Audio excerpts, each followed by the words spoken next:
e hoje o vídeo é sobre a Revolução Francesa. A Revolução Francesa teve um relevante papel nas bases da sociedade de uma época, além de ter sido um marco divisório da história do início à Idade Contemporânea. Foi um acontecimento tão importante que seus ideais influenciaram vários movimentos ao redor do mundo, dentre eles a nossa Inconfidência Mineira. Este movimento teve a participação de vários grupos sociais, nobres, desempregados, pequenos comerciantes, camponeses. Esses tinham que pagar tributos à nobreza e o clero. Em 1789, a população da França era a maior do mundo e era dividida em 3 estados: o clero, primeiro estado; nobreza, segundo estado; e o povo, que era o terceiro estado. O clero era dividido em alto clero e baixo clero. O alto clero constituía bispos, abades e cônicos. O baixo clero era sacerdotes pobres. A nobreza, que constituía nobreza cortesã, moradores do palácio de Versalhes, e nobreza provincial, grupo empobrecido que vivia no interior. E também a nobreza de tropa, burgueses ricos que compravam títulos de nobreza e cargos políticos e administrativos. O povo era constituído por camponeses, a grande burguesia, que eram os banqueiros, grandes empresários e comerciantes; a média burguesia, profissionais liberais e pequena burguesia, artesãos e comerciantes. E também tinha os sans culottes, aprendizes de ofício, assalariados e desempregados, que tinham esse nome porque não usavam os calções curtos com meias típicos da nobreza. O clero e a nobreza tinham vários privilégios, não pagavam impostos, recebiam pensões do Estado e podiam exercer cargos públicos. O povo tinha de arcar com todas as despesas do primeiro e segundo estado. Com o passar do tempo, influenciados pelos ideais do humanismo, o terceiro estado começou a se revoltar e lutar pela igualdade de todos perante a lei. Pretendiam combater, dentre outras coisas, o absolutismo monárquico e os outros privilégios da nobreza e do clero. A economia francesa passava por uma crise. Mais da metade da população trabalhava no campo. Porém, vários fatores, como clima, secas e inundações, pioravam ainda mais a situação da agricultura, fazendo com que os preços subissem nas cidades e no campo. A população sofria com a fome e a miséria. Além da agricultura, a indústria textil também passava por dificuldades por causa da concorrência com os tecidos ingleses que chegavam no mercado interno francês. Como consequência, vários trabalhadores ficaram desempregados e a sociedade teve seu número de famintos e marginalizados elevados.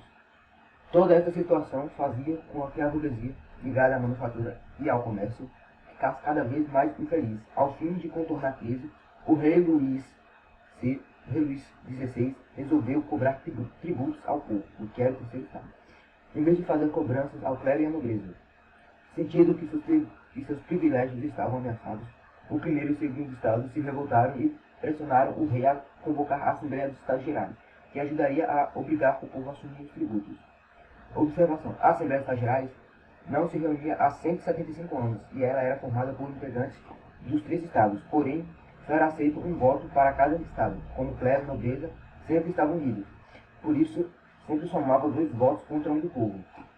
Esta atitude prejudicou a nobreza, que não tinha consciência do poder do povo, e também porque as eleições para a escolha dos deputados ocorreram em um momento favorável aos objetivos do terceiro estado, já que este vivia na miséria e o momento atual do país era a crise econômica, a fome e o desemprego.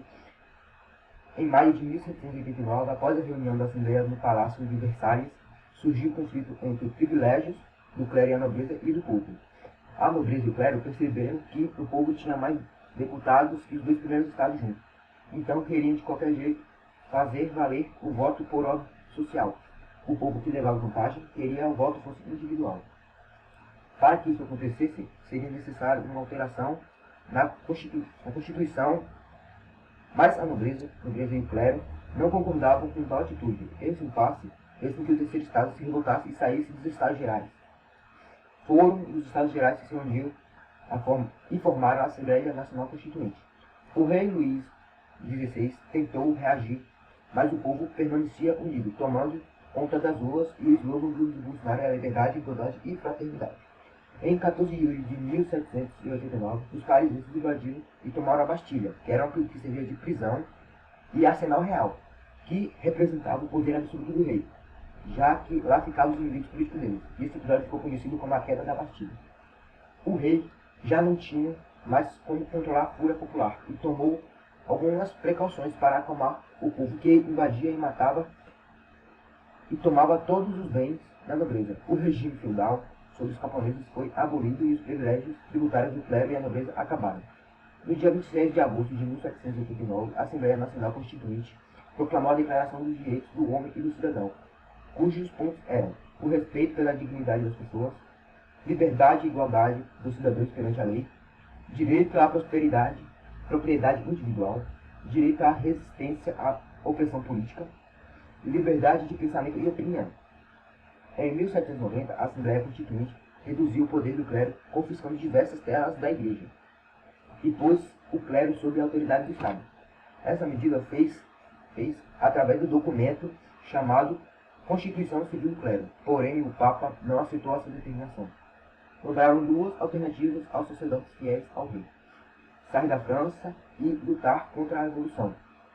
Muitos concordaram com essa lei. Para poder permanecer no país, os mais insatisfeitos fugiram da França e no exterior decidiram se formar em um exército para reagir à Revolução.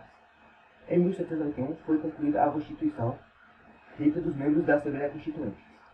Os principais tópicos dessa Constituição eram a igualdade jurídica entre os indivíduos, sem os privilégios da nobreza e do clero, liberdade de produção e de comércio sem interferência do Estado, proibição de greves, liberdade de crença, separação do Estado e da Igreja, nacionalização dos bens do clero e os três poderes criados: legislativo, executivo e judiciário. O rei Luís XVI não aceitou a perda do poder e passou a conspirar contra a Revolução. Para isso, contratava nobres emigrados e monarcas da Áustria e Prússia, que também se sentiam ameaçados.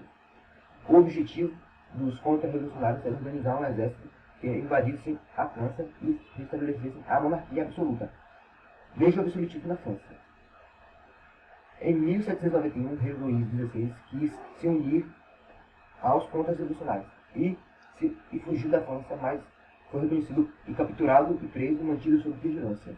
Em 1792, o exército austro-prussiano invadiu a França, mas foi derrotado pelas tropas francesas.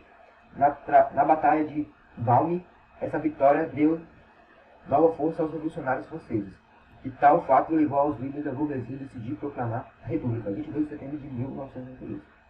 Com a proclamação da Assembleia Constituinte, foi substituída pela Convenção Nacional, que tinha como uma das missões elaborar uma nova Constituição da França.